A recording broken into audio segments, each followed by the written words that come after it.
Puisque pour ce débat, je ne sais pas si vous êtes au courant, nous avons décidé de faire jouter des jeunes pour l'introduire. Mais avant que je puisse dévoiler toutes les règles de cette joute, je vais vous demander d'accueillir comme il se doit nos intervenants. Le premier, il se trouve, est un grand ténor du barreau, un avocat d'exception qui maîtrise le verbe comme jamais. Pour la petite histoire, il faut savoir qu'il a été l'avocat d'un empereur, l'empereur Bokassa.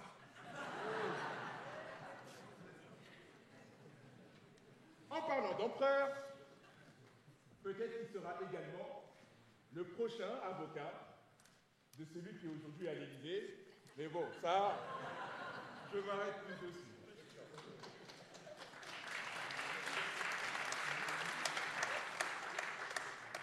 En tout cas, je vous demande d'applaudir, s'il vous plaît, Monsieur le sénateur, Maître Spinner.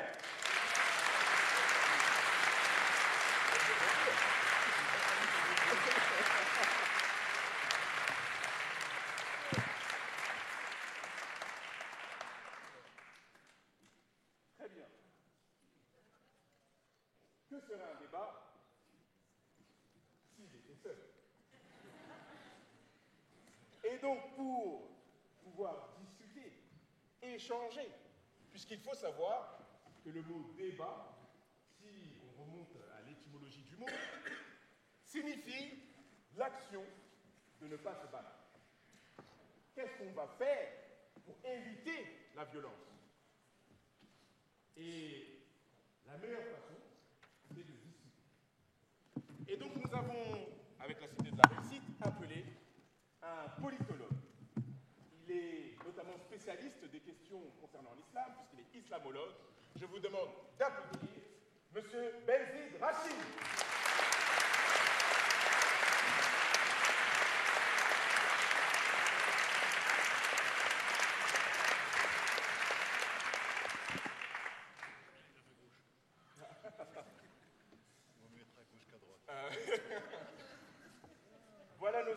présent, je vous propose donc, si vous l'acceptez bien, de pouvoir vous présenter la joute. Concernant cette joute, voici les règles.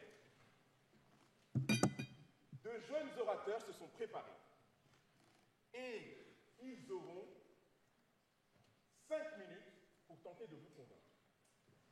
Ils sont par équipe et de manière fictive, ils représentent d'un côté le gouvernement et de l'autre côté son opposition. Nous aurons donc des ministres d'un côté et des députés de l'autre. Toute ressemblance au Palais Bourbon est donc fortuite. En tout cas, en tant qu'orateurs, ils auront le droit de se poser des questions. La première minute de leur discours est protégée, la dernière minute est également protégée. Donc, à l'intérieur de ces minutes qui ne sont pas protégées, un orateur de l'équipe adverse peut poser la question, enfin, un député ou un ministre de l'équipe adverse peut poser la question au jouteur qui s'exprime. Et ce ne serait pas l'ADN de la Cité de la Réussite si vous ne pouviez pas participer. Et donc, vous avez vous aussi le droit de questionner nos jouteurs. Il suffira simplement de lever la main et de dire « j'ai une question ». On est d'accord que c'est assez simple comme règle. Très bien. Donc, en cas de question, levez juste la main et posez votre question. Bien sûr, nous ne voulons pas perturber les jouteurs, et donc les jouteurs sont en droit d'accepter ou de refuser la question. Sans plus attendre, le sujet du débat.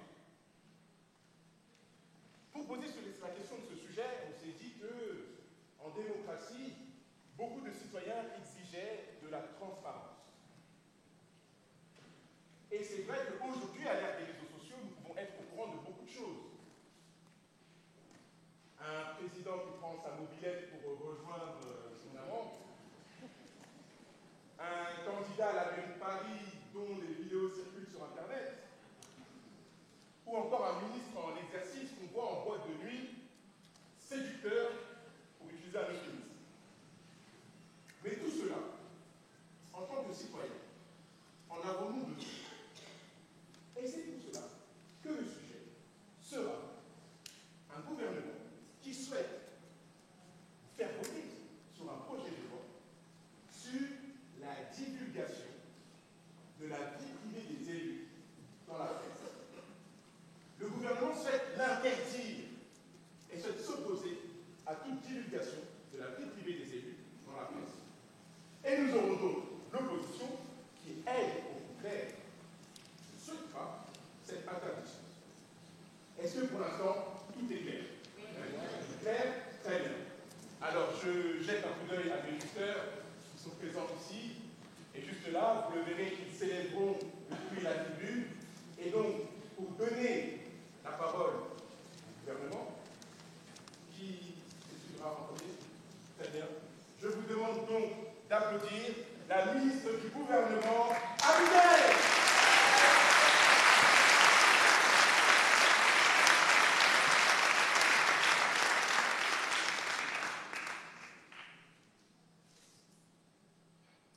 Aujourd'hui, nous ne sommes pas là pour parler de politique, mais de fourmis. Vous savez, ces petits insectes qui ont une durée de vie très courte et qui ont souvent un poids lourd sur le dos. Dès la naissance, ils s'engagent à construire une fourmilière solide pour eux et leurs compatriotes. Ces fourmis sont loin d'être parfaites. Parfois, elles trébuchent, se perdent en chemin, s'égarent. Pourtant, quand on en voit une, au lieu de regarder l'essentiel, le but de leur vie, tout ce qu'elles ont construit à la sueur de leur front, c'est-à-dire un édifice solide pour des millions d'autres fourmis, on prend une loupe et on en regarde une. On la scrute tel un phénomène de foire. En réalité, je ne suis pas là pour parler d'insectes, mais de vous, mesdames et messieurs. Vous êtes de ces fourmis qu'aujourd'hui on veut inspecter. Savoir qui vous fréquentez, le nombre de relations que vous avez eues, à la marque de papier toilette que vous achetez au supermarché. Parce que c'est de ça qu'on parle lorsqu'on parle de vie privée.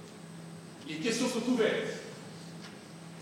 Closer, People Story, Facebook, Twitter ou Instagram, aujourd'hui nous vivons dans un monde où nous sommes de plus en plus exposés. Et aujourd'hui, ce phénomène touche nos élus politiques.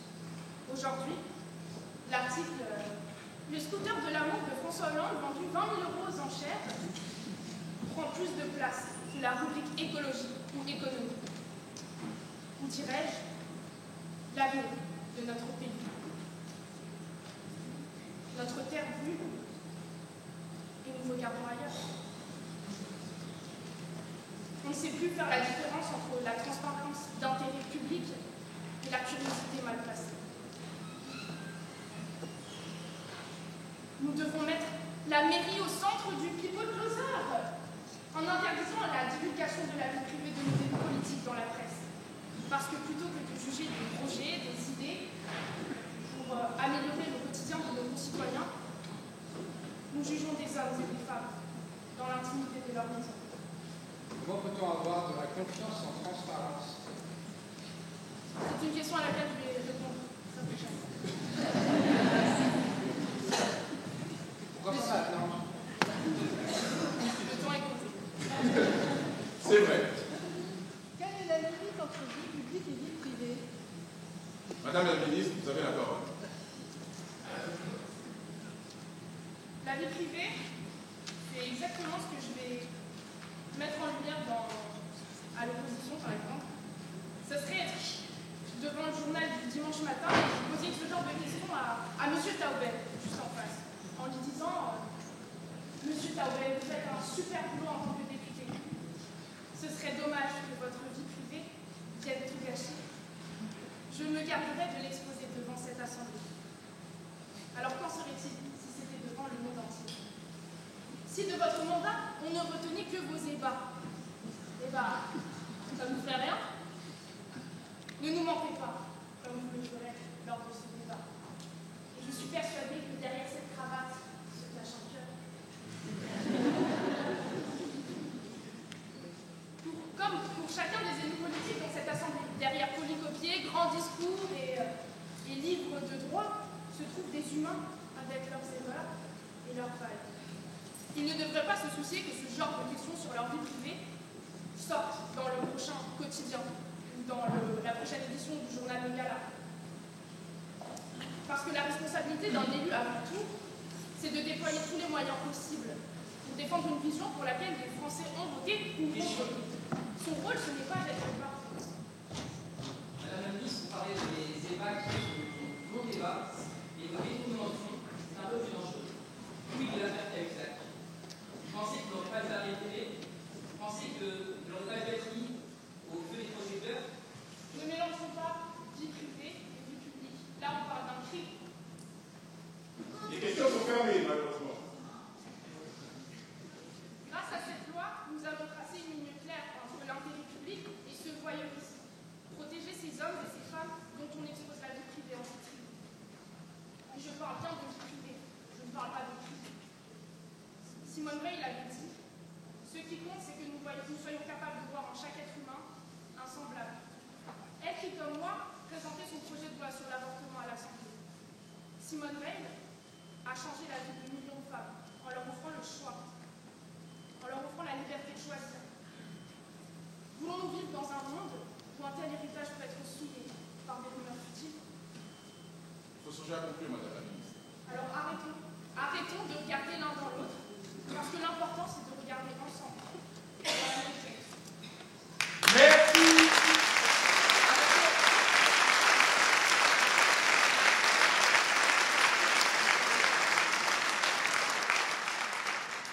Merci beaucoup à madame la ministre qui nous défend ce projet de loi en nous indiquant qu'il faut faire une différence entre vie privée et vie publique.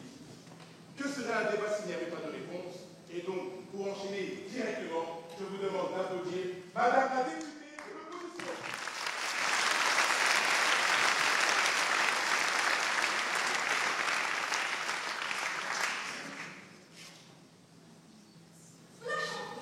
Une nouvelle loi vient d'être adoptée. Désormais, la presse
Les questions sont ouvertes. Et là, la démocratie ne s'effondre pas avec fracas comme dans un coup d'État, non. Elle s'effondre Madame, nous qui voulons protéger la vie privée de nos élus. Je n'ai pas accepté votre question. Asseyez-vous, monsieur le ministre, votre question n'a pas été acceptée. On est en démocratie. Je peux poursuivre, peut-être que je vais la porter plus tard. Notre démocratie, elle s'effondre doucement dans un murmure, un silence impossible. Je l'attends tout à l'heure peut-être.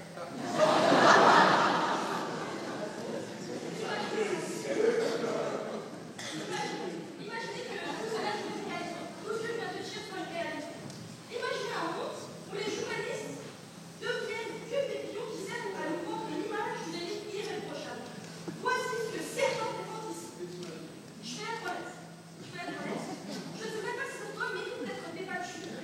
Parce qu'à mes yeux, comme à vos yeux, c'est clair. Tellement clair qu'il semble bien en passant, mais apparemment, il faut qu'on le fasse. Donc, alors oui, je vais devoir défendre l'évidence, défendre pourquoi cette compétition est une absurdité. Alors aujourd'hui, je suis ici pour rappeler ceci. La démocratie n'est pas sans silence, elle est un bruit, le bruit de la vérité, et ce bruit, je refuse qu'on l'écoute. J'ai une question. Vous êtes pas me l'appeler? Allez, chapeau.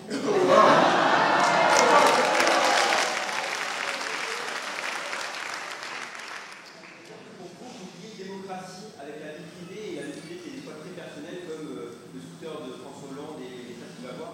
Pour vous, c'est ça vraiment la vie privée? Ça peut être atteindre la démocratie, pas savoir que François Hollande couche avec sa maîtresse? Merci. Pas ça qu'on va rassembler finalement. Merci, je te dis. Peut-être une deuxième question pour... Malheureusement, je ne peux pas.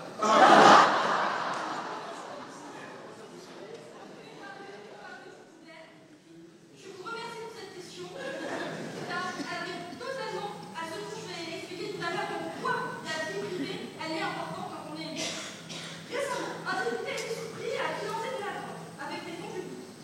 Imaginez que cette chose serait passée. Que se serait-il passé? Je veux vous dire. Rien. Pas d'un chic, pas d'un pied, rien qu'un silence gênant. Et là, la vérité devient tabou, les scandales et l'histoire publique. C'est pas une question d'une vie privée, mais d'un champ public détourné dans l'ombre. Question. Car lorsque, tout à l'heure, Les questions vont être fermées, madame la députée, si on en accepte une. Ah, il y a une question. Ah, très bien. Les questions sont fermées. permettez-moi de pouvoir finir mon discours.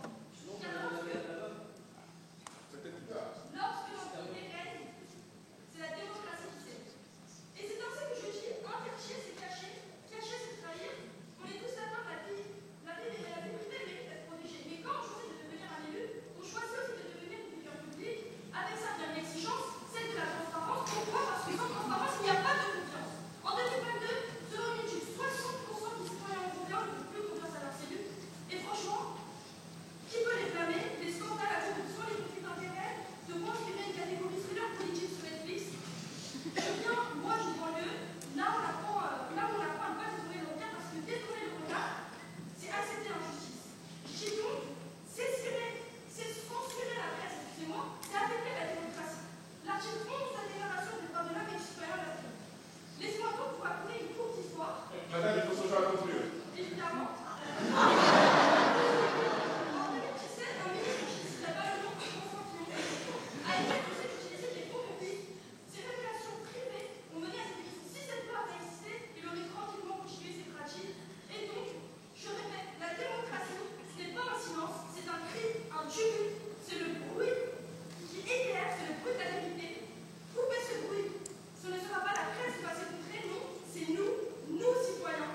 Une députée qui s'est entendue parler, qui me dit que la démocratie ce n'est pas un silence, mais qui nous a tous réduits au silence, qui ne répond pas aux questions, qui nous a laissés à l'abandon.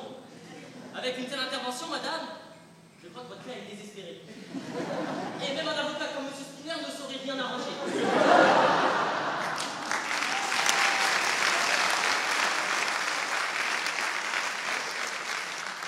Si la vue rend aveugle, votre discours m'a fait retrouver la vue.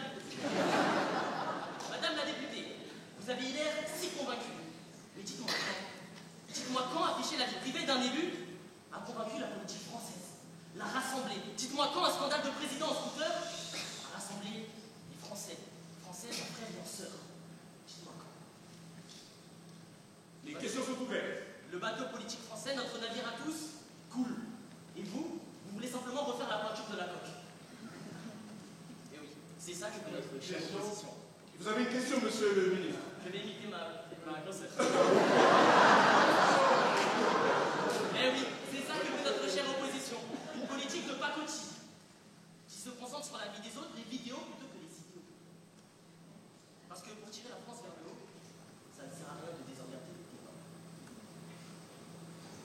Parce qu'il est là, le calvaire de toutes vos affaires, des débats publics détournés, des questions de société délaissées en vrac, dès lors qu'on découvre une nouvelle maîtresse de Chirac. Et aujourd'hui, les scandales de francs ont berné les Français. Ils sont partout. Parce que les paparazzis, c'est potentiellement nous, tous, avec nos téléphones. Est-ce que c'est pas plutôt le... Est-ce que vous pouvez vous lever si vous pouvez? Très bien, merci Le beaucoup. problème, c'est pas par image des partis, c'est plutôt les Français qui achètent par image parce qu'ils sont désintéressés de la valeur. Votre question est le problème aujourd'hui a changé, madame. Avec nos téléphones, les paparazzis, c'est nous tous. On peut se filmer, envoyer la vidéo, et voilà, sur Twitter, vous êtes en hashtag 1TT. Alors voilà, les paparazzis ont les députés paparano, et voilà que la razzia politique est lancée. Quoi? Les idées d'opposants seraient bonnes. On ne peut pas convaincre l'électorat? Ayez crainte. On va ressortir quelques dossiers privés. Ah, c'est vous. On va ressortir quelques dossiers privés. Son audience sera au plus bas. Ne vous en faites pas.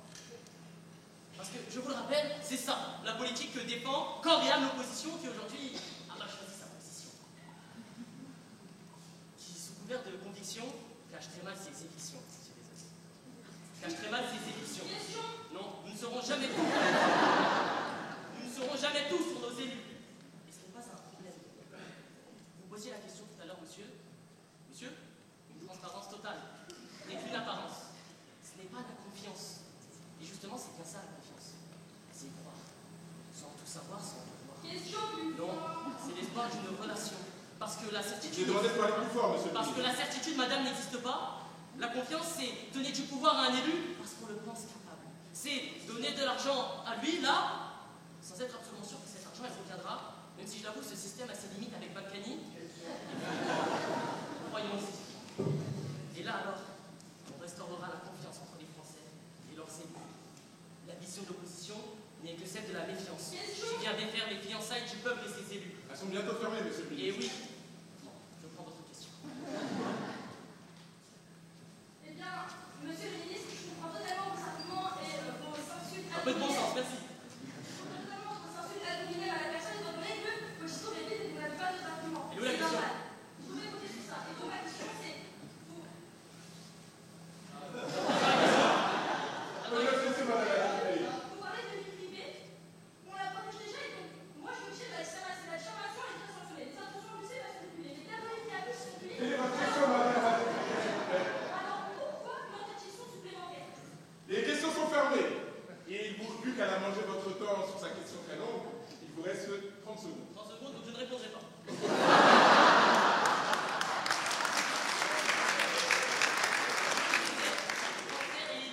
C'est ce jeune couple qui s'aime d'un amour vache, qui se facilite rarement la tâche, qui parfois se tient la main, qui souvent se chamaille, mais qui toujours a besoin de l'autre.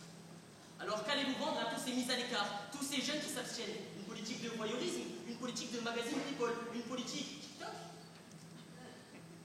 Les Français et leurs élus méritent mieux que ça. Ce n'est pas en scrutant leur vie avec des potins qui l'on réconciliera les Français avec les scrutins.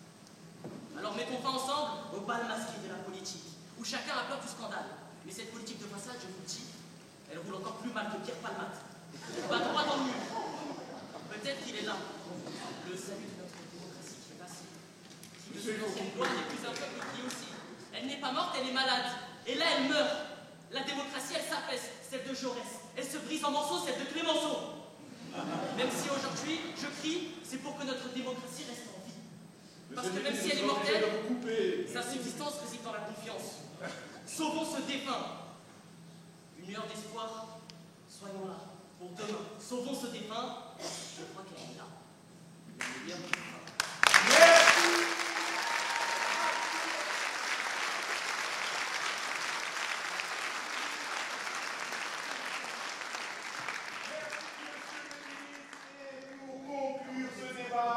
Du côté de l'opposition, je vous demande d'applaudir monsieur le député Tambay.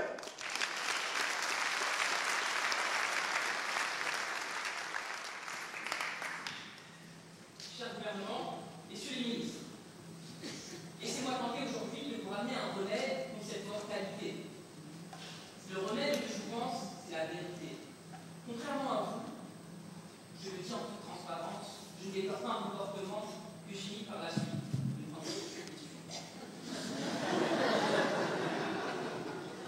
La vérité contre un monde où les élus se cachent, où leur vie privée devient des sanctuaires intouchables, même quand leurs choix intimes trahissent l'intérêt général. Ce monde est une façade fardée sur un édifice effondré, éclatant de mer et coupé de fer. Et pourquoi refuser à la vérité de traverser ces voiles? Pourquoi, par exemple, interdire à ma cousine Marianne, d'un silence profane? Nous ne voulons pas du silence des ministres, ni des sénateurs, M. Schnapper, ni des maires. Encore moins voulons-nous des silences solitaires. N'en déteste à M. Nelson. Les questions sont ouvertes toutes mêmes. Car là où règne le silence, la vérité meurt et avec elle s'installe l'obscurantisme. Et cela, je le refuse. Question. Une salle de questions, ce sera la première et la dernière. Allez. Quelle est la marque de votre sous-vêtement?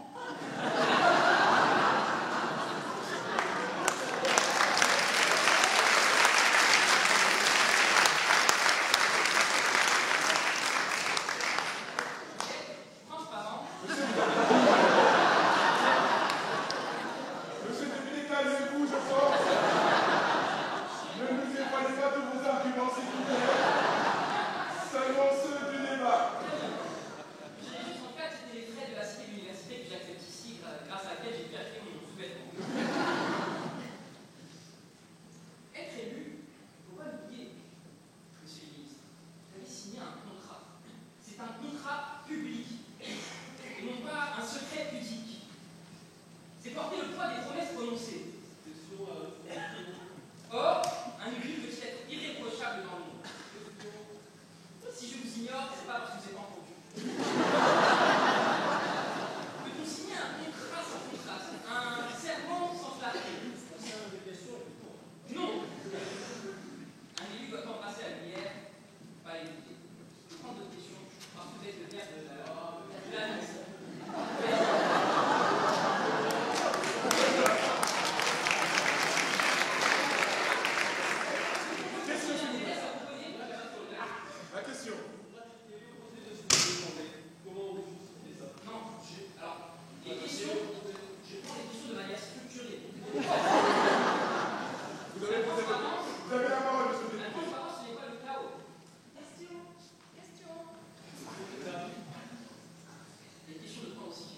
Madame Schnapper est une femme.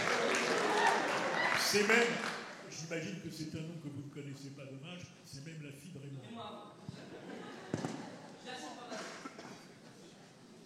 Les questions sont fermées.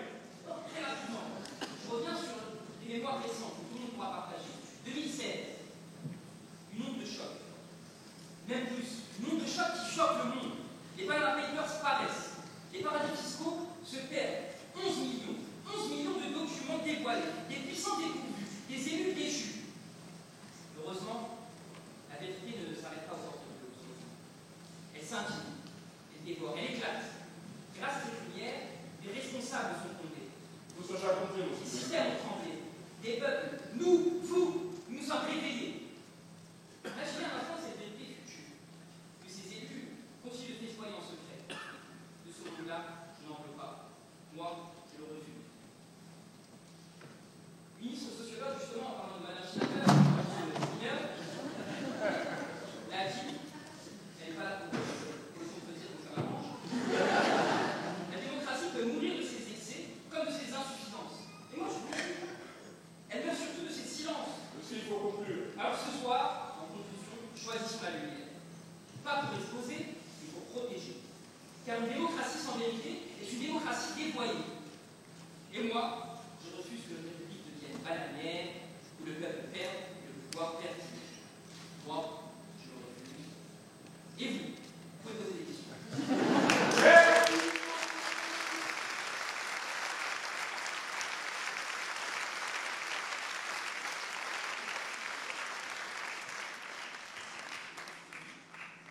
Nous commençons donc notre conférence avec notre débat sur la démocratie est-elle mortelle? J'imagine que vous avez pu voir à travers ce débat que s'est posée la question notamment de la transparence, de la vie privée, de la vie publique, de la confiance. Et est-ce que la transparence risque de faire mourir la démocratie ou est-ce qu'au contraire, elle va la faire renaître? Monsieur le sénateur, je pense qu'en tant que ténor du barreau qui a été habitué à prendre la parole, est-ce que vous avez peut-être un mot sur toutes ces questions qui ont été soulevées par nos jeunes jouteurs? Alors, je vais être désagréable, mais je pense qu'il faut parfois arrêter la démagogie. Le sujet tel que vous l'avez traité complètement à côté de la plaque. Les Panama Papers, ce n'est pas une question de vie privée. Et si vous regardez la jurisprudence, car la France a été un pays qui a fait de la protection de la vie privée un point important, la limite de la vie privée aujourd'hui pour les tribunaux, c'est de savoir si l'atteinte à la vie privée porte sur un sujet d'intérêt général qui, là, justifie l'atteinte et donc la démocratie. Et je pense que si la transparence, la dictature de la pseudo-transparence ne renforce pas la démocratie, je n'ai pas le sentiment, je vous le dis, que ce soit le danger principal qui guette la démocratie dans notre pays.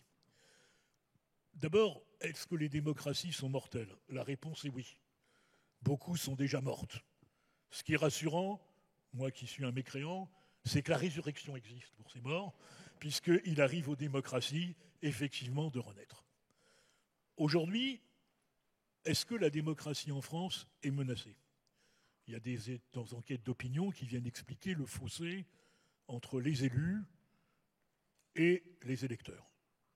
Objectivement, ça a toujours été le cas. L'élu ne fait de la politique que pour s'enrichir, si seulement ça pouvait être vrai, dirait ma famille. L'élu fait de la politique par égoïsme, l'élu est menteur.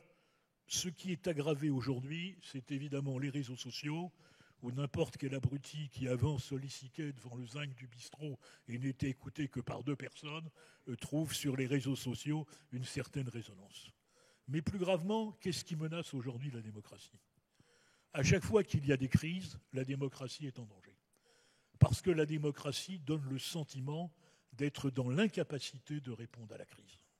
Et comme elle est dans l'incapacité d'apparence, ou parfois vraie, de répondre à la crise, il y a la tentation de la violence d'une part, et deuxièmement, il y a la tentation de se dire qu'il y a le culte de la force. Ce n'est pas nouveau. Si vous lisez, car m'adressant à un public averti, je ne vais pas dire si vous lisez, si vous relisez Paul Valéry, vous verrez que dans la bourse des civilisations entre les 2 guerres, il explique que Face à la crise, en hausse, il y a la force, en baisse, il y a le droit. Donc aujourd'hui, nous avons une crise multiple.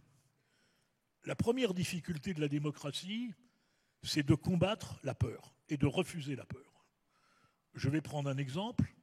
Lorsqu'il y a eu la crise sanitaire, c'est-à-dire la peur de la maladie, de l'épidémie mondiale, la peur a réussi à mettre à bas la démocratie. Je n'étais pas malheureusement parlementaire parce que je trouve qu'on a quand même créé dans ce pays quelque chose de terrifiant. Face à la mort, face à la crise sanitaire, on a accepté que nous ne puissions pas enterrer les nôtres. Et cette absence, ce refus du rite funéraire, c'est le refus de la condition humaine, parce que ce qui nous distingue de l'animal, c'est que nous, dès notre plus jeune âge, nous savons que la mort sera la fin de la vie, ce qu'aucune autre espèce sur Terre ne connaît. Et donc le rite funéraire est important. Et nous avons par peur, par lâcheté, de peur de l'épidémie, accepté de renoncer à un droit fondamental qui est d'accompagner à la dernière demeure ceux qui nous sont chers. Le deuxième peur, c'est quand le monde trouve comme idole Madame Greta Thunberg. Alors ça peut être Swift Taylor ou Greta Thunberg, je vous laisse le choix magnifique qui s'offre à nous.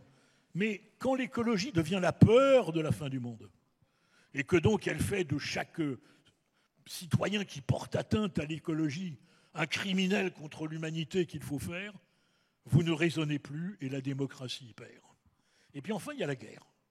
La peur de la guerre qui fait qu'à ce moment-là, nous n'avons pas eu, au moment de l'élection présidentielle, la dernière élection présidentielle, de vrais débats sur l'avenir de la France.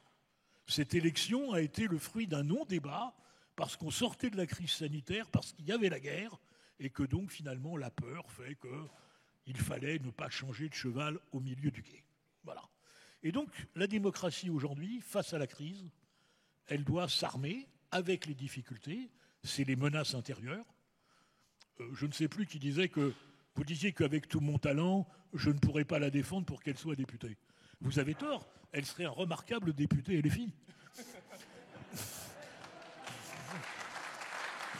Et donc, oui, notre démocratie aujourd'hui est confrontée à toutes ces crises, à toutes ces pesanteurs, qui fait qu'il y a dans l'opinion la tendance au repli sur soi, ce qui entraîne le succès du parti xénophobe, la tendance effectivement à l'efficacité, c'est-à-dire à chercher les hommes forts, et la tendance à se dire que finalement, on peut aliéner un certain nombre de libertés.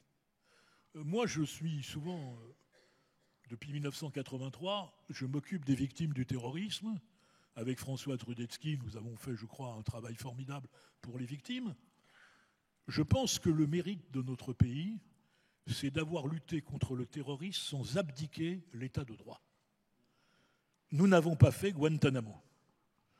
Certains ont eu à droite la tentation de faire Guantanamo.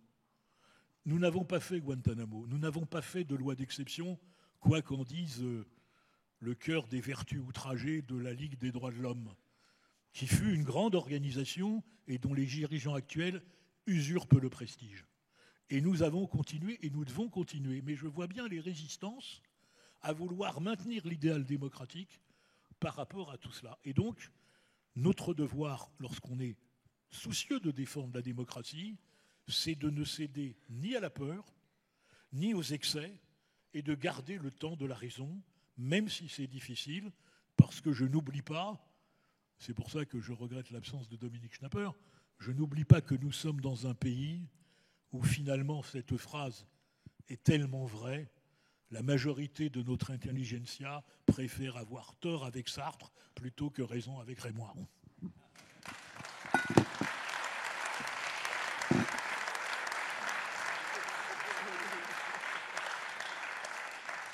Merci, monsieur le sénateur. Vous avez parlé de peur, et effectivement, quand on parle de peur, vient tout de suite, on va dire dans les débats classiques, cette idée d'opposition avec la raison. Et donc j'aimerais poser une question à monsieur Benzine. Est-ce que cette peur, premièrement, elle n'est pas entendable, légitime peut-être, et deux, comment rationaliser ces débats face à la peur? Je voudrais simplement faire un pas de côté en partant du principe que la question de la démocratie, c'est toujours un processus inachevé. C'est un processus inachevé qui entre en mutation et en crise. Et il y va de la démocratie de rentrer en crise puisqu'elle est fondée sur d'abord la question de la crise. Toute la question, c'est qu'est-ce qu'on fait à partir de cette crise? Et quels sont les débats qui sont posés? Si le politique devient une joute rhétorique ou du divertissement, il est clair que la démocratie ne peut pas avancer si finalement on n'arrive pas à organiser les dissensus. La question des dissensus, c'est quelque chose qui est fondamental, qui est d'abord essayer de problématiser ce qui est en train de nous arriver. Ça, c'est la fonction des intellectuels, c'est la fonction des députés, d'essayer de faire en sorte que le débat soit à la hauteur des arguments des uns et des autres et qu'il ne peut pas y avoir d'opposition si celui qui s'oppose à l'autre ne part pas du principe qu'il doit essayer d'apporter les meilleurs arguments et prendre les meilleurs arguments du camp adversaire. Ce n'est pas à quoi nous assistons. Nous assistons à du spectacle, c'est-à-dire qu'il y a un phénomène d'une société de spectacle qui, je dirais, se déploie dans l'arène politique qui fait que chaque argument va être complètement disqualifié. Maintenant, sur la question des peurs. Effectivement, il faut essayer de comprendre d'où viennent ces peurs. Et ces peurs, comme vient de le dire M. Spinner, elles sont multiples. Tout d'abord, il est question de penser la question de la souveraineté nationale dans un contexte de mondialisation qui est de plus en plus mouvant avec la question des guerres. Il est aussi lié à des insécurités économiques. Il est aussi lié à des insécurités culturelles, tout simplement parce que la rencontre interculturelle, la rencontre de l'immigration, la rencontre de la mondialisation fait que, automatiquement, et ça c'est un mécanisme qui est universel, elle va s'attaquer à ce qu'on appelle les structures symboliques ou les archétypes d'une société, à savoir la question de l'identité, de l'identitaire, des valeurs et des croyances de gens qui se sentent menacés. Et donc, face à cette menace, il y a ce sentiment de peur. Maintenant, ce que je voudrais dire, c'est qu'à cet endroit-là, la raison ne peut absolument rien faire. Et c'est important de le comprendre parce que nous avons un présupposé qui est issu de la raison des Lumières, qui nous dit que la raison va nous apporter de la connaissance et qu'avec la connaissance, nous allons pouvoir agir. Et on le voit bien que depuis ces 30 dernières années, toutes nos études empiriques, toutes sur la question de la factualité, n'arrivent pas à déconstruire ces peurs-là. C'est important, pourquoi? Parce que ces peurs-là, elles sont liées justement au fait qu'il ne peut pas y avoir un débat public si la question de la vérité des faits n'est pas imposée, ne s'impose pas aux uns et aux autres. Et on voit bien qu'aujourd'hui, à travers les réseaux sociaux, les fake news et tout ce que l'on peut dire, c'est-à-dire que c'est plus la vérité qui est le lieu de la démocratie, c'est le ressenti qui devient le lieu de la démocratie. Et à partir du moment où vous avez cette question du ressenti, il est très difficile de pouvoir créer du commun. Parce que la démocratie, ce n'est pas simplement un ordre qui serait juridique et politique avec les différents types de pouvoirs, avec la question du vote. La question démocratique, comme le disait Tocqueville, c'est aussi une forme de société. C'est une forme de société au sens du vivre ensemble. C'est une forme de société où on va honorer la question de la conflictualité. La conflictualité, quand je vous dis que la raison ne peut absolument rien faire là-dessus, c'est-à-dire que vous pouvez apporter tous les arguments que vous voulez en termes de facts à des gens qui votent au Rassemblement national, ça ne changera absolument pas la donne. Donc il faut... Pourquoi? Parce qu'on a oublié quelque chose qui est fondamental dans nos sociétés, c'est que la démocratie, nos sociétés reposent sur des mythes fondateurs. Et ces mythes-là, sociologiquement, c'est une représentation collective qui permet de donner un sens à l'existence, qui permet de donner un sens à l'ensemble des observations et qui permet de pouvoir situer à la fois l'individu dans une collectivité et une collectivité dans une communauté de destin. Et qu'il y a des mythes qui sont en train de dériver dans la société française, et notamment des mythes identitaires, avec une reconstruction du passé en fonction des enjeux du présent, avec cette question d'une France quelque part blanche, souveraine, la France de l'Empire, avec l'imaginaire de l'Empire. Et que l'immigré, l'étranger, l'autre, est quelqu'un de menaçant puisqu'il viendrait contaminer le corps social français au sens de la pureté. Et on voit bien globalement les discours. Alors la question, lorsque vous avez des mythes qui sont en train de dériver et qui ne permettent pas l'expression publique de la démocratie en termes de forme de vie, en termes même de décence, puisque comme le disait le philosophe israélien Avishai Margalit, une société est décente lorsque les institutions n'humilient pas les citoyens. Et lorsque vous avez des expressions qui se passent dans l'espace public, et qu'on est incapable d'honorer le débat qu'il y a derrière, qu'on est incapable de reconnaître les formes de dignité qui sont à l'œuvre dans ces sociétés-là, aujourd'hui, les sociétés, vous avez une grande institution qui est humiliante, qui est la police. Vous avez d'autres sociétés, vous avez des écoles qui sont humiliantes. Vous avez parfois un service de préfecture qui est humiliant. Comment nous luttons contre ces humiliations, puisque les humiliations préparent toujours la question des violences de demain. Et donc, il y a aujourd'hui une société du mépris. Et la question de la société du mépris, c'est comment faire en sorte que chaque citoyen puisse être écouté, parce que le propre des institutions, c'est d'abord en mettre en capacitation les gens. La capacitation, au sens de Paul Ricoeur, c'est une capacité de dire, c'est une capacité de raconter l'ensemble des récits qui ont formé ce pays depuis des siècles et que chaque récit, même ceux des anciens colonisés qu'on voudrait disqualifier comme des wokistes, puissent avoir trouvé leur place aujourd'hui. C'est la question des récits communs, pour mettre en commun nos récits. Ça, c'est quelque chose qui est fondamental. Et lorsque vous avez un mythe qui dérive, il faut être capable de lui proposer un autre mythe. La question, c'est, globalement, c'est récit contre récit. Quel est le récit que se raconte la société française? Quel est le récit en termes de mythe et d'imaginaire que va mobiliser la société française? Parce que si la société est en crise, c'est parce que nous avons des mythes que nous n'avons pas du tout absolument réactivés. Et le principe de la démocratie, c'est quand même le dissensus. Et que s'il y a un consensus, c'est accepter que chaque parti puisse être frustré, puisque tous ces éléments ne peuvent pas aboutir. Et c'est cela, la question de l'inachèvement. Pourquoi? Parce que la question de la transparence, la question de la vérité en tant qu'absolue, elle est porteuse en elle-même de violence, et je vous remercie.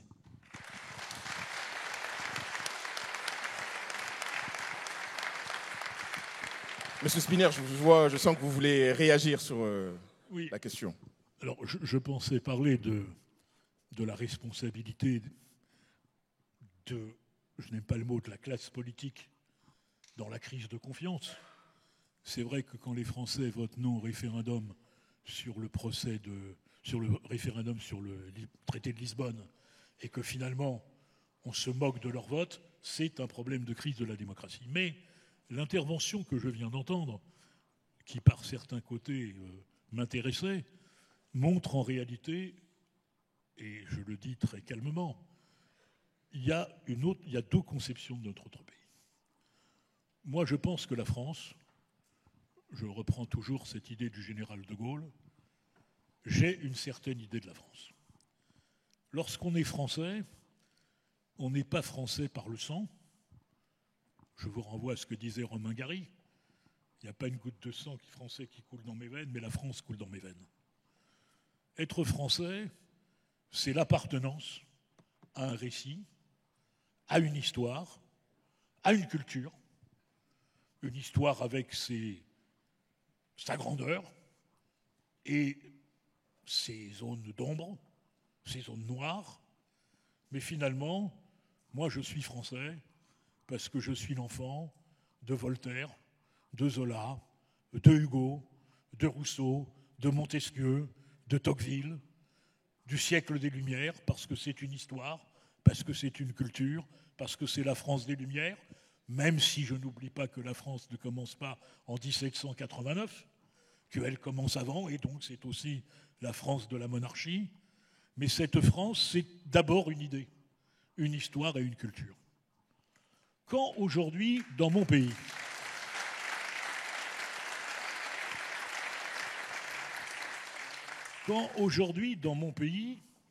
dans notre pays, un certain nombre de gens viennent nous dire « mais la France, c'est pas si bien et c'est pas si grand ».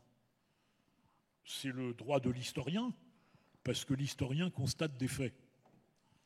Mais par tempérament, je n'ai pas de goût pour la repentance. D'autant plus que sur un certain nombre de sujets, il y aurait beaucoup à dire sur les responsabilités des uns et des autres. Quand je vous entends dire que les institutions de la République humilient, je considère que c'est un discours qui est antidémocratique.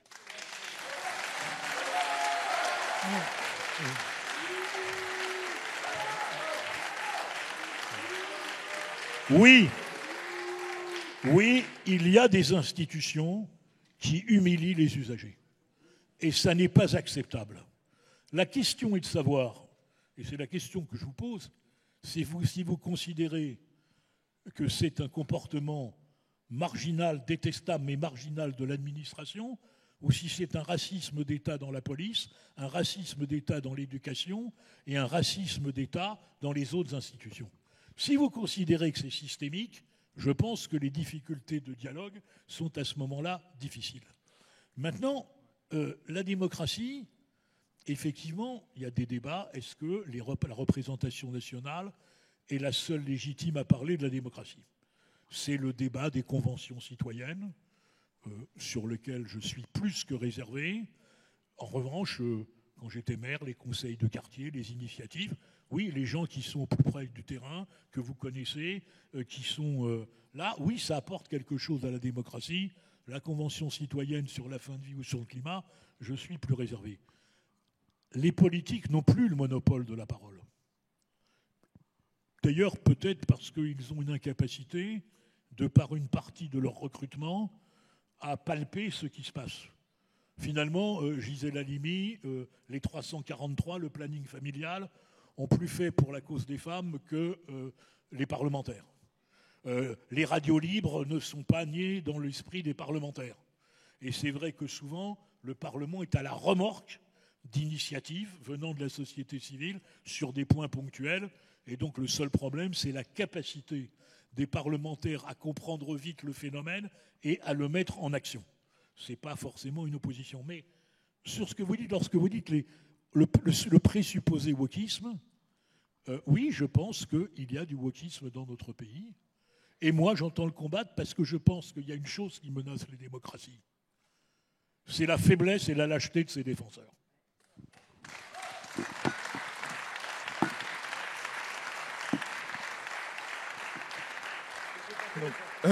Oui. Non mais très bien, effectivement, le débat est là pour M. Benzé. Vous avez parlé de dissensus, effectivement. Oui, peut-être absolument. Revenir sur la question de ces institutions qui humilient. Non, mais je reviendrai sur trois éléments. Je pense que la question de revisiter notre propre passé et l'histoire n'est pas liée à la question de la repentance. Je n'ai pas utilisé ce terme-là. Et je trouve que c'est très important dans une... Oui, mais vous entendez ce que vous voulez entendre, mais vous n'écoutez pas ce que je dis.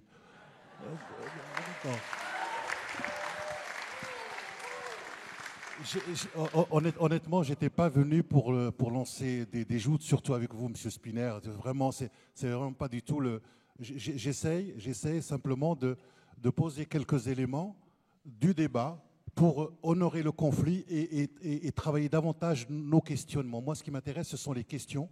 Là-dessus, je suis autant français que vous, je suis enseignant-chercheur, je tiens à plein de ces questions. Donc ce n'est pas, je ne vais pas faire ici un acte de loyauté à la notion de la République. C'est vraiment pas du tout mon travail, et mon travail le montre suffisamment à l'extérieur. Ce que je voudrais dire, c'est que lorsqu'on a eu un passé aussi riche, et vous avez eu raison de le dire avec des éléments d'ombre, c'est-à-dire vous avez eu Voltaire, Zola, sur lesquels je m'inscris. Et on a aussi des zones d'ombre, et que la France, et comme tous les autres pays, elle a de ces zones de lumière et de ces zones d'ombre. Simplement, ce que je dis sur ces zones d'ombre, les zones d'ombre, vous savez, elles ont aussi parfois, je dirais, une continuité en termes d'injustice. C'est-à-dire que globalement, lorsque on fait un travail sur le passé, il ne s'agit pas de réparer le passé. Le passé ne peut pas être réparé. Mais par contre, ce que nous devons réparer, c'est comment les représentations liées à ce passé continuent parfois de gouverner un certain nombre de personnes. Et c'est là où j'ai dit que certaines institutions sont humiliantes. Je n'ai pas dit que les institutions françaises sont humiliantes. On est quand même à la Sorbonne et on est entre des adultes. Donc essayons globalement de ne pas réduire et quelque part de ne pas caricaturer les propos des uns et des autres. Ce n'est pas cela que je dis. Ce que je dis, qu'il y a un certain nombre d'éléments. Et je ne suis pas en train de dire qu'il y a un espèce de racisme systémique d'État, c'est pas du tout, je dirais, c'est pas du tout mon propos, loin de là. Ce que je dis, c'est qu'il y a certains éléments de notre passé qui continuent à façonner nos représentations et parfois même nos politiques. Et c'est important de pouvoir travailler sur cette déconstruction-là pour que ces injustices-là ne puissent pas se produire. Parce que toute la question, que je le dis véritablement, c'est que faire société, c'est faire société. Merci. Faire société, c'est justement prendre toutes les mémoires et toutes les histoires qui se sont sédimentées à l'intérieur de cette histoire-là. Parce que je crois fondamentalement que pour faire société, il faut être capable de mettre en commun nos récits, nos mémoires. Lorsque j'étais, je dirais, collégien, le fait de trouver dans Peau de chagrin de Balzac, sur lequel j'ai beaucoup travaillé, d'ailleurs j'ai écrit un roman aussi là-dessus, de trouver un conte arabe à l'intérieur, je me suis identifié à Balzac et je m'identifie à la société française dans sa capacité justement à rassembler. C'est cela que je suis en train de dire. Maintenant, sur la question du wokisme, il va falloir qu'on discute, il va falloir un peu qu'on arrive un peu, parce que c'est comme le mot démocratie, c'est comme le mot peuple, c'est comme un certain nombre de mots, ce sont des signifiants flottants. Et donc, à un moment, il y a des mots comme islamo-gauchiste qui permettent tout de suite de disqualifier. Wokisme, c'est-à-dire c'est très intéressant de voir les usages qui disqualifient. Vous savez, aujourd'hui, dans la société française, il y a, globalement, et je terminerai là-dessus, il y a ce que j'appelle la guerre des récits. La guerre des récits, ça veut dire quoi? C'est-à-dire qu'il y a des récits qui essayent d'exister et d'interpréter la réalité. Vous en avez à peu près 4-5. Voilà. Et c'est assez intéressant parce que je reviendrai là-dessus, notamment parce que j'ai fait un travail qui s'appelle la politique publique de la reconnaissance. Et ce travail politique publique de la reconnaissance, c'est comment mettre la question de la reconnaissance au cœur de l'idée de la République, en termes de réciprocité. C'est ça qui est intéressant sur la dynamique de la reconnaissance. Alors pour ceux qui veulent travailler là-dessus, c'est depuis Hegel jusqu'à Axel Honneth, en passant par le parcours de la reconnaissance chez le philosophe Paul Ricoeur. Et le sentiment qui se dégage dans les travaux que nous avons essayé de mener sur 2 villes, je dirais, populaires et 2 villes dans le milieu rural, le sentiment qu'on en soit du côté institutionnel ou du côté des citoyens, c'est une impuissance à changer la réalité. C'est un sentiment qui est très très fort sur la question de l'efficacité et notamment certains populistes qui voudraient justement enlever tous les intermédiaires et tous les contre-pouvoirs pour aller soi-disant beaucoup plus vite. Cette impuissance à changer la réalité, quel que soit le milieu dans lequel vous êtes, se traduit par 3 éléments. Il y a des gens qui disent « faute de vivre ensemble, vivons entre nous ». Ça peut donner du communautarisme. Il y a des gens qui se disent ça ne sert à rien, il vaut mieux abandonner tout cela. Et puis vous avez ce qu'on appelle des discours virilistes qui prétendent redonner de la puissance aux gens. Parce que le propre du politique, c'est quand même l'idée de l'émancipation. C'est de donner les moyens aux individus, puisqu'on est dans un universalisme, etc. C'est de donner quand même les moyens de mettre en avant cette capacitation d'action. Et les discours virilistes prétendent redonner cette puissance. Ce qui fait que vous avez à peu près 4 ou 5 récits. Vous avez ce qu'on appelle les récits féministes, avec leur diversité. Vous avez les récits écologistes, vous avez les récits sociaux, vous avez les récits décoloniaux, et puis vous avez ce que j'appelle les récits nationalo-religieux, dont je ne parlerai pas, mais qui globalement opèrent de la même manière. Tous les 4 récits-là dont je vous ai parlé, tous les récits demandent réparation. Mais ce n'est pas une réparation, c'est une réparation au service de l'émancipation. Les récits féministes, qu'est-ce qu'ils nous disent? Ils nous disent que tant qu'on n'aura pas réparé le rapport à l'hétérosexualité, le rapport aux hommes, le rapport aux structures qui ont été fondées là-dessus, la question du patriarcat, on ne pourra pas participer, il n'y aura pas d'émancipation individuelle et collective. Le récit écologiste, il dit la même chose. Tant qu'on n'aura pas réparé le rapport aux vivants, le rapport aux ressources à la planète, on ne pourra pas s'émanciper et y aller collectivement. Le récit décolonial, qu'est-ce qu'il dit? Tant qu'on n'aura pas réparé notre rapport à l'histoire et à la mémoire, c'est très difficile de pouvoir être ensemble. Mais c'est une réparation pour le vivre ensemble. Et le récit, pour savoir le dernier, c'est que si vous suivez, les récits sociaux, c'est le phénomène des gilets jaunes, de quartier populaire, c'est que tant qu'on n'aura pas réparé la question des services publics, ce sera très difficile de faire du commun. Donc on peut entendre lorsque la réparation est au service du commun. On peut entendre lorsque la réparation est au service d'une justice. On peut entendre lorsque la question de la réparation est au service d'une reconnaissance et d'une participation. On peut entendre lorsque la réparation est au service de la citoyenneté. Et donc, le but, ce n'est pas simplement d'entendre un mot islamo-gauchiste et d'aller dessus, on le disqualifie complètement. Il s'agit de voir quels sont les usages qu'il y a derrière. Vous voulez faire quoi derrière? C'est quoi votre participation? C'est quoi la problématique que vous êtes en train de mettre en avant? Et je vous remercie. Merci beaucoup. Peut-être pour emboîter le pas, j'aimerais vous poser tous les deux une question. On a utilisé le mot wokisme, on a parlé de Greta Thunberg, etc. Est-ce que, avec toute l'expérience que vous avez, il y a une phrase qui dit « on est des nains sur des épaules de géants ». Donc moi, tout jeune, je suis à côté de vous et je vous écoute.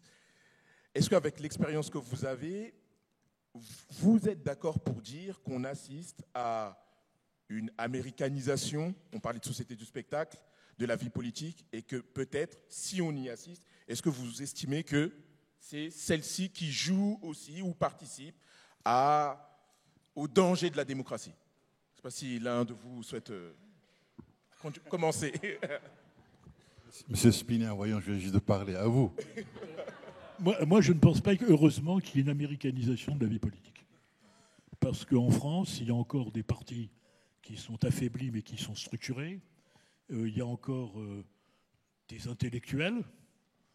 Il y a encore des notions qui sont importantes sur les valeurs républicaines, sur la laïcité. Il y a encore des débats. Il n'y a pas l'argent qui domine la politique, contrairement à ce qu'on dit, parce qu'il n'y a pas de plafond aux dépenses de campagne. Aux États-Unis, vous pouvez dépenser des milliards pour une élection présidentielle, pour l'élection d'un siège de sénateur ou de gouverneur. Donc l'argent reste limité et le débat reste encore d'une relative qualité. Donc je ne pense pas que l'américanisation de la vie politique guette la France. Ce qui guette la France, en réalité, c'est l'impuissance de la politique. Et trop souvent, les hommes politiques se réfugient en disant « c'est pas de notre faute, c'est de la faute de l'Europe ». Sauf que l'Europe, on vote pour nos députés européens, les Français ont voté, on en a vu les conséquences. C'est vrai que les débats au Parlement européen et le fonctionnement de l'Europe est un peu aux antipodes de la culture politique française, qui n'est pas la culture du compromis, contrairement à certains pays. Et c'est vrai aussi que le débat sur l'Europe reste inachevé. Moi, j'adorais Philippe Séguin. Je pense que l'Europe des nations était une bonne chose, que l'Europe bureaucratique de Madame von der Leyen n'est pas ma tasse de thé. Mais elle existe et donc il faut faire avec. Donc je ne crois pas à l'américanisation. Nous n'avons pas en France une réduction. Même le pire des débats politiques, c'est pas Trump insultant Biden, le traitant d'abruti, où on a gardé un relatif niveau, même si l'Assemblée nationale est un peu contaminée. Mais c'est un virus de faible intensité, même s'il est très sonore. Monsieur Benzine, sur la question. Je souscris à ce qui vient d'être dit. C'est-à-dire que... Comme quoi il peut y avoir du consensus parfois. Non, mais je suis très souvent d'accord avec lui. Je ne sais pas pourquoi il a pris la tangente tout à l'heure, mais c'est... Non, alors... Je plaisante, c'est de l'humour. Non, mais moi, je n'ai rien contre la confrontation. Il y a une chose qui m'a inquiété. Parce que la reconnaissance, je vais vous dire, aujourd'hui, parmi les grands écrivains français que j'adore, il y a Kamel Daoud, parce qu'on ne pourra plus lire L'étranger sans lire Meursault contre enquête, et il y a Boualem Sansal. Et je trouve formidable que deux écrivains français qui défendent des choses importantes ne soient pas des Français nés en France, qu'ils aient été naturalisés. Ce qui montre l'attraction de la France et ce qui montre comment ça renforce ce que je disais, la France, c'est l'adhésion à des valeurs. Et voilà deux grands écrivains qui ont décidé, qui ont choisi de devenir français et qui ont choisi de devenir français pour ce que représentait la France à leurs yeux. Il n'y a qu'une chose qui m'inquiète. Et donc, moi, il se trouve qu'en ce moment, c'est peut-être pour ça que ce débat entre nous arrive à un mauvais moment. Ça fait 3 semaines que je suis à la cour d'assises où je défends le fils de Samuel Paty, partie civile. Donc l'islamo-gauchisme, pour moi, c'est pas quelque chose d'intellectuel.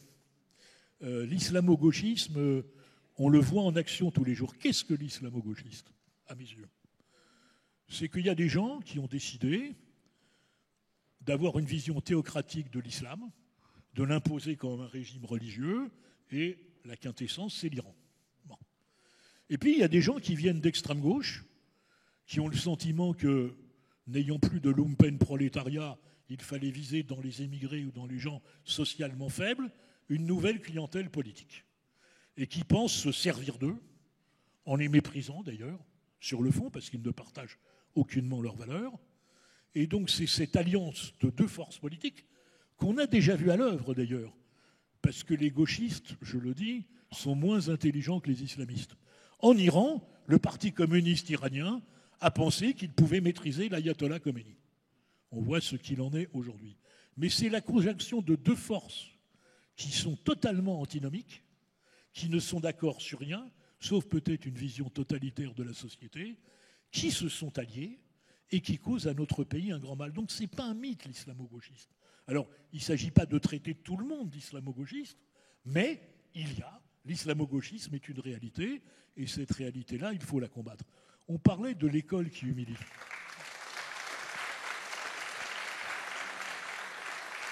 On parle de l'école qui humilie. Moi, je pense que le combat aujourd'hui des démocraties, en tout cas de la démocratie française, c'est le combat à l'école. Parce que sans école, il n'y a pas de nation. Et c'est à l'école que se construit la citoyenneté. C'est-à-dire la tolérance, le respect des autres, le respect des différences, le respect des autres cultures, le respect de la citoyenneté. Et notre école est en très mauvais état. Et nous avons le devoir de mettre l'école à l'abri. Et donc ce n'est pas par hasard. Si les islamistes provoquent à chaque fois les incidents dans les écoles, c'est les histoires des foulards, c'est les histoires de l'abaya, qui peuvent paraître dérisoires, mais qui sont en réalité une manière de tester la capacité de résistance de la République. Et donc à partir de là, le soutien, et s'il faut dire d'où ça vient en général de ce que font les frères musulmans, le soutien de l'extrême gauche, y compris le professeur, qui soutiennent l'élève qui a frappé le proviseur contre le proviseur, oui, l'islamo-gauchisme est une réalité. Et c'est aussi une menace pour la démocratie. Et je le dis d'autant plus librement que j'ai toujours dit, que je le maintiens et que je le dis de toute force, les premières victimes de l'islamisme, ça a d'abord été les musulmans. Le prix qu'ont payé les musulmans algériens face aux islamistes est un prix monstrueux. Le prix que paye la population en Iran et le courage extraordinaire des femmes d'Iran, ce sont des femmes de culture de l'islam qui payent les islamistes. Donc il ne faut pas...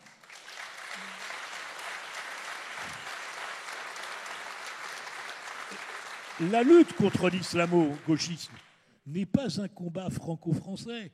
Ce n'est pas les gens du Rassemblement national qui disent c'est des affreux. C'est un combat entre ceux qui croient en les Lumières et ceux qui n'y croient pas au-delà de notre pays. Voilà. Très bien. Monsieur Benzine, pour également vous laisser répondre sur cette question peut-être de l'islamo-gauchisme. J'ai écouté Maître Spinner. Ouais. Et je voudrais aborder la question des malentendus et des malentendants sur ces questions-là. Je ne suis pas le représentant des musulmans, et il n'y en a pas. Les seuls représentants, d'abord, il y a des citoyens qui peuvent être de confession musulmane, athées, peu importe. Mais c'est assez intéressant de voir comment la question des appellations évolue. Dans les années 50, 60, 70, on les appelait les immigrés. Dans les années 80, on les appelait les beurs. Et à la fin des années 90, par une opération du Saint-Esprit dont seul le christianisme a le secret, ils sont devenus, par magie, musulmans. Et je crois qu'à force de les appeler musulmans, c'est-à-dire une variation culturelle ou une variation confessionnelle religieuse, nous participons au malheur de la question du débat. Ça, c'est la première des choses. Ensuite, la question sur l'islamo-gauchisme, etc. Il s'avère que je suis de gauche, mais d'être islamo-gauchiste, c'est autre chose. Ce que je peux vous dire, c'est que je connais beaucoup de municipalités de droite. Lorsqu'ils sont dans des élections, ils vont sur le terrain et confessionnalisent en promettant beaucoup de choses à ces soi-disant musulmans. Donc est-ce qu'on doit les appeler droito-musulmans? C'est autre chose. Ça s'appelle des collabos. Oui, non, je veux dire, c'est la question. Ce que je veux dire par là, c'est que c'est un problème d'abord, c'est d'abord un problème politique et dans la manière dont nos politiques jouent avec le feu. C'est ça la vraie question. Troisièmement, je pense que par les travaux que j'ai pu faire, et je vais vous dire sur la question des valeurs de la République, etc., j'ai eu l'occasion pour vous dire comment la culture française est imprégnée, même là où on ne l'attend pas. Il y a quelque temps, j'étais en train de travailler sur le narratif de Daesh dans les prisons françaises et belges pour essayer de comprendre, en partant du principe que les êtres humains, nous sommes des êtres narratifs et nous sommes les histoires auxquelles nous adhérons. Et le fait d'adhérer à ces histoires fait qu'on est reconnu dans ces histoires et ensuite on agit dans ces histoires. Donc j'ai essayé de comprendre et à un moment je me retrouve avec un groupe, je dirais, de djihadistes qui étaient partis, avec des jeunes, des François, des Abdel, qui étaient partis rejoindre Daesh. Et à un moment, j'ai essayé de comprendre pourquoi ils étaient partis. Puis à un moment, ça part, ils commencent à rigoler. Il y en a un qui dit « Oh, la bouffe, elle était dégueulasse ». Et l'autre, il lui dit « En plus, il parlait même pas français ». C'est pour vous dire. Non, mais c'est important, c'est important de le reconnaître. C'est-à-dire que globalement, nous les Français, parce que je m'inscris dans un nous, hein, on n'est pas dans l'altérité, on est issu quand même de cette société. Je revendique les valeurs de cette société. C'est-à-dire qu'on ne peut pas être simplement toujours renvoyé à une espèce d'altérité qui ne serait pas loyale. C'est-à-dire que vous ne vous rendez pas compte que les valeurs de la République elles sont tellement rentrées que c'est comme ça qu'on reconnaît les Français à l'extérieur. Hein. Ils passent leur temps à gueuler et ils veulent imposer leur concept d'universel et leurs valeurs à tout le monde. C'est comme ça, on est comme ça, voilà. Donc je me retrouve avec beaucoup de jeunes qui parfois, quand on va en Angleterre, ils se définissent comme français. Ils ont du mal à se définir comme français ici, c'est une autre question, mais c'est ça la vraie question. Maintenant, c'est la question de la relégation. Et moi, j'habite à Trappes, en région parisienne. Je peux vous dire que la plupart des gens à Trappes, leur rêve, c'est d'aller à Montigny-le-Bretonneux à 4 km, dont on ne veut pas de logements sociaux. C'est-à-dire que ce n'est pas l'idée d'un communautarisme qui serait choisi, c'est plutôt un phénomène de ghettoisation. Et ensuite, la question, c'est quels sont les récits qui sont disponibles pour pouvoir se construire. Parce qu'on se construit à travers des récits. Lorsque le récit républicain n'est pas à la hauteur de ce qu'il annonce, lorsque vous avez des professeurs et des instituteurs qui sont pas là pendant 2 mois, 3 mois. On est passé juste à côté du lycée Henri IV, juste derrière là. S'il y en a un, même il prévoit, même les gens quand ils vont tomber malades, ils prévoient déjà qu'il va le remplacer. Donc on voit bien qu'il y a des espèces d'inégalités de traitement, que vous soyez dans le milieu populaire ou dans le milieu rural, il y a des inégalités de traitement. Et ces inégalités de traitement... Ces inégalités de traitement, je vais vous dire, ça va beaucoup plus loin, ces inégalités de traitement, qu'est-ce qu'elles produisent? Elles produisent des discriminations. Et les discriminations, elles vont à l'encontre du principe d'égalité que propose la République. Mais il y a un problème avec les discriminations. C'est qu'on va vous discriminer parce que vous êtes petit, parce que vous êtes noir, parce que vous êtes gay, et donc vous organisez la guerre des discriminés. Et à force d'être discriminé sur une particularité de votre identité, vous participez à la politique identitaire. Et toute la question, c'est qu'au bout d'un moment, on va s'intéresser à la victime parce qu'elle a été discriminée sur tel et tel élément. On ne s'intéresse jamais à celui qui discrimine en termes de tribunal, etc., etc. Donc, la France mine ses propres valeurs dans ses politiques et dans la manière dont elle organise l'aspect du territoire. Elle mine lorsque elle n'est pas du tout à la hauteur au niveau de l'école qui doit être le socle de cette idée de la République. J'ai travaillé avec la sœur de M. Paty et je continue à le faire, etc. Mais on voit bien que parfois, sur des lieux, il y a des inégalités. Et ces inégalités, c'est ça qui mine la question de la démocratie. Parce que la vraie question, c'est comment on permet à chacun de pouvoir participer au débat public et comment on peut être à la hauteur de cette question de la liberté, de l'égalité et de la fraternité, que ce ne soit pas simplement une espèce de catéchisme républicain. Comment on le rend concret? Parce que la question... Comme le disait Peggy, il y a une mystique républicaine qui repose sur la question de la fraternité. Qu'est-ce que c'est qu'une égalité sans fraternité? Essayez d'imaginer. Et qu'est-ce que c'est qu'une liberté sans fraternité? C'est-à-dire que ce qui fait le socle, c'est la fraternité, c'est la solidarité. Et il ne peut pas y avoir de démocratie sans état de droit. Et il ne peut pas y avoir d'état de droit sans un état social. Et l'état social, c'est toute la question de la sécurité. C'est la question des mutualités, c'est la question des solidarités. C'est ce qui fait que vous êtes mes semblables et je suis votre semblable, même si nous n'habitons pas le même quartier. C'est la question du commun. Et c'est cette question de réseau de solidarité qui doit être au cœur de la République et qui va poser la question. Parce que plus on démantèle la question du social, et moins on aura d'état de droit. Puisque M. Retailleau disait l'état de droit et l'état du droit, ce qui est différent, on peut la toucher simplement pour aller beaucoup plus vite.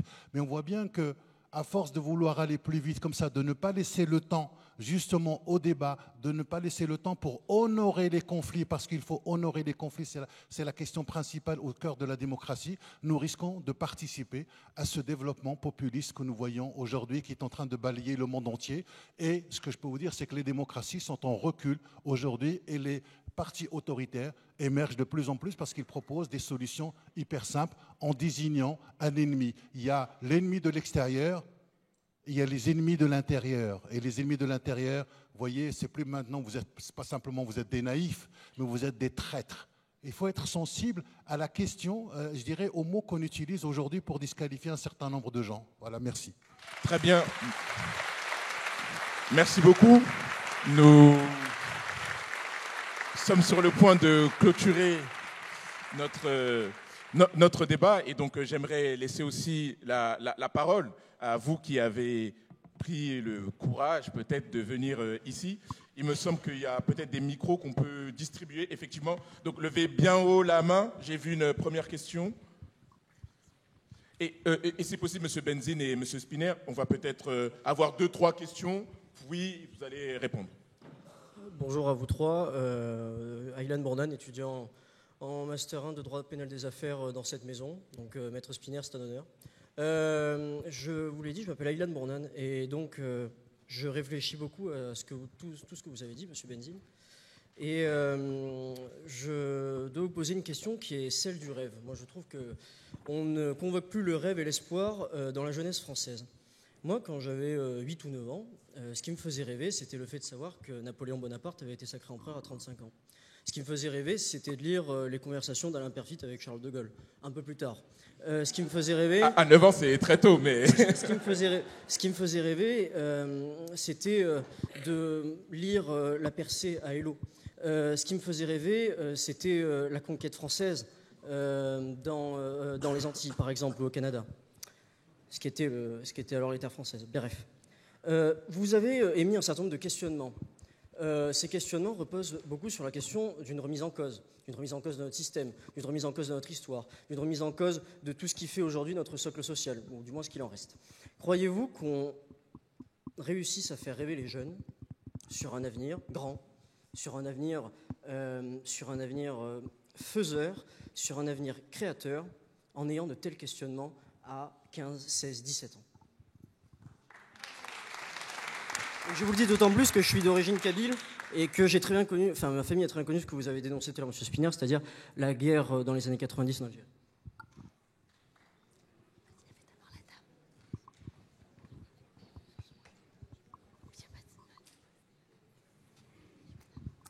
Bonjour, merci beaucoup. Meka Brunel, retraitée de son État. Ah oui, qu'est-ce que vous avez dit? Crinière, voilà. D'origine iranienne, gauchère, petite, groupe AB et d'une religion minoritaire qui est bahaï.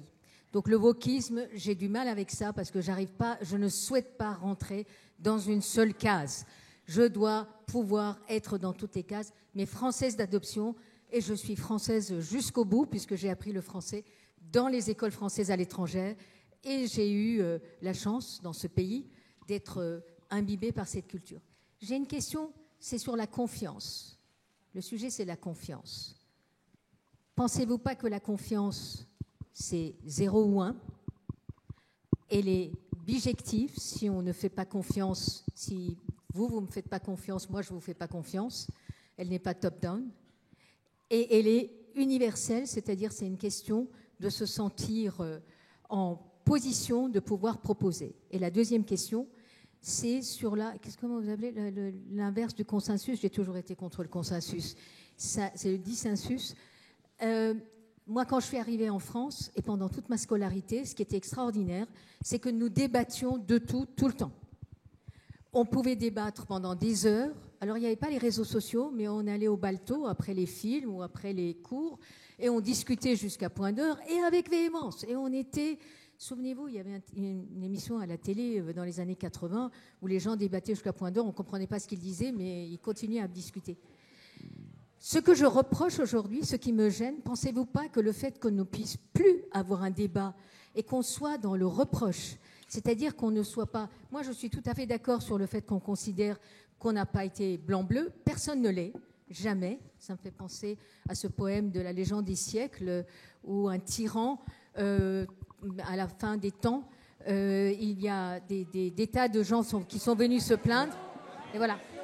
Et donc, vous ne pensez pas qu'on a le droit d'avoir droit au débat, mais en étant tout à fait sincère et chacun reconnaissant les écarts et les torts des uns et des autres, et qu'on ne soit pas dans le ressenti, justement, mais dans le débat, et qu'on accepte d'avoir des échanges pour aller justement vers l'avenir dont ce jeune homme parlait il y a un instant. Merci. Et on va juste avoir 2 dernières questions, s'il vous plaît, malheureusement, le temps étant compté. Alors, ouais. Une première ici. Et... J'ai le micro, Alain Guédon. Ouais, très bien. J'étais patron de l'innovation à l'Institut Pasteur et maintenant je suis psychothérapeute. Je trouve ce débat et cette session absolument passionnante. Et elle est particulièrement passionnante parce qu'en fait, elle est la métaphore de la situation dans laquelle nous sommes, la situation de la démocratie. Je pensais à la disputation, que vous connaissez bien tous. La disputation, c'était des échanges peut-être extrêmement vifs par rapport à des faits. Aujourd'hui, on est rentré dans des prétoires et des discussions et des échanges de prétoires dans lesquels c'est l'émotion qu'on convoque plus que la connaissance. Et c'est pour cela qu'effectivement, je suis désolé, monsieur Spinner, vous êtes parfait, mais vous êtes un avocat et monsieur Benzine joue le rôle effectivement d'un avocat. Je ne veux plus de ces débats qui sont des débats d'avocats. Je voudrais revenir à une disputation basée sur les faits.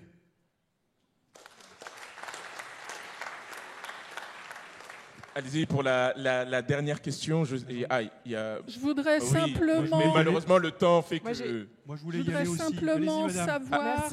Attendez. Je voudrais simplement savoir sur quelle décision commune le dernier garde des Sceaux a décidé de donner l'ordre de classement sans suite d'une quantité de plaintes qui avaient été déposées dans les commissariats. Est-ce de sa simple décision? J'ai moi-même reçu il y a 2 mois un avis de classement sans suite pour une grave escroquerie.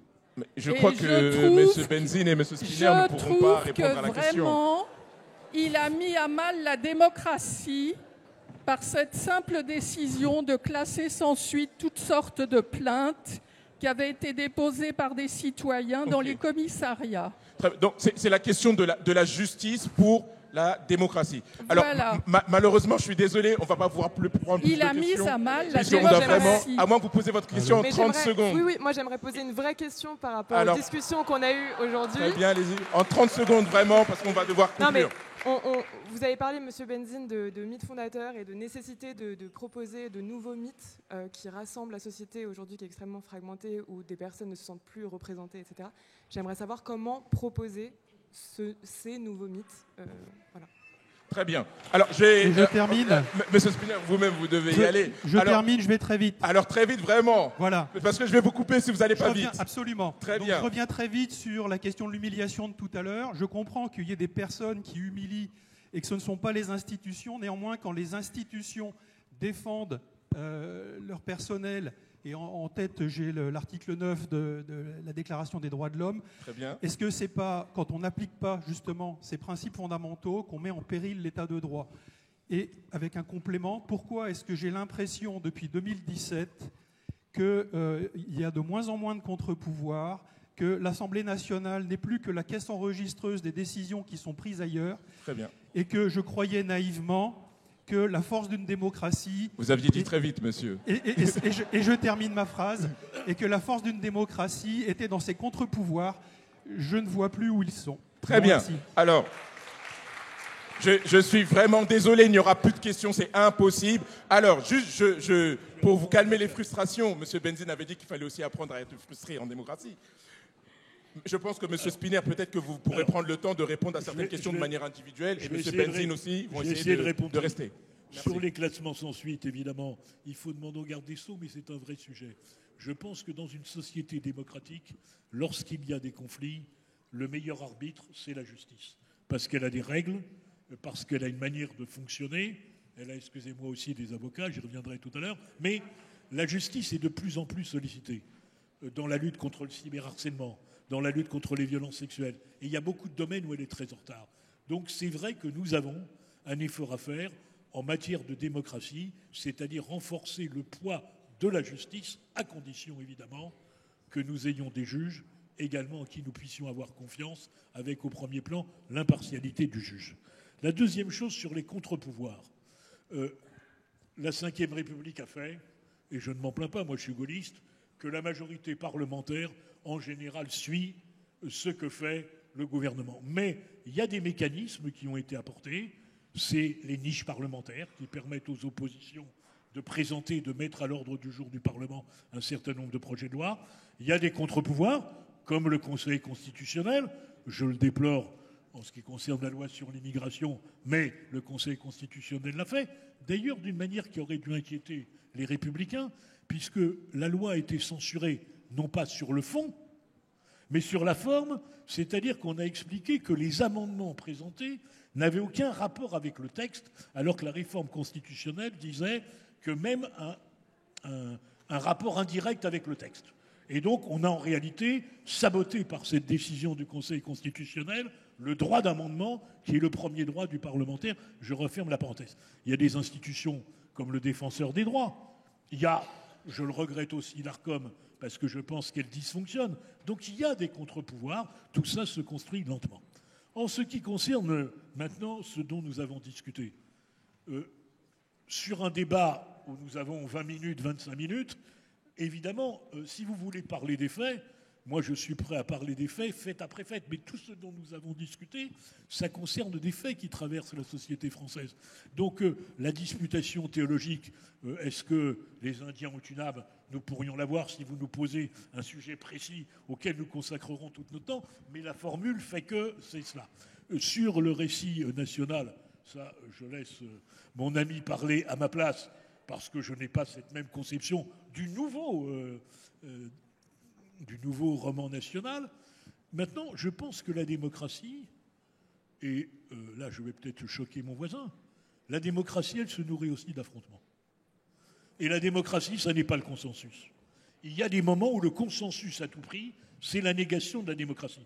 Mais cet affrontement, il doit se faire d'une manière civilisée, courtoise, de préférence basée sur un certain nombre de données que nous partageons, d'autres que nous ne partageons pas. Mais vouloir le consensus à tout prix, c'est l'immobilisme, c'est l'impuissance et c'est le renoncement à ses idées. Nous n'avons pas forcément la même idée de la France. Maintenant, dernier point, c'était sur, et j'en ai terminé, c'est oui, je pense que les services publics, c'est le fondement de la République. L'hôpital, la santé, l'éducation. Et je pense que l'État doit se désengager.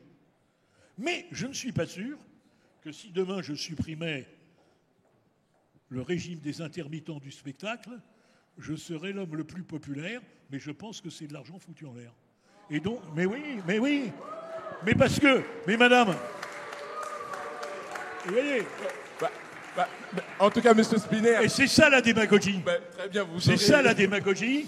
Il y a des gens qui n'ont rien à voir avec le spectacle, des électriciens payés par les sociétés de production pour éviter de payer les charges sociales, les contrats à durée indéterminée, et qu'on fait rentrer.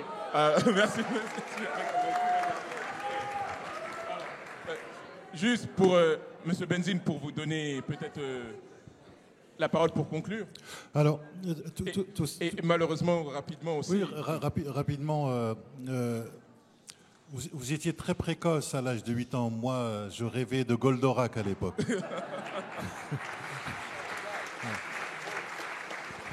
Je répondrai très brièvement sur la question des mythes et la question du récit national, parce que le récit national se réécrit toujours.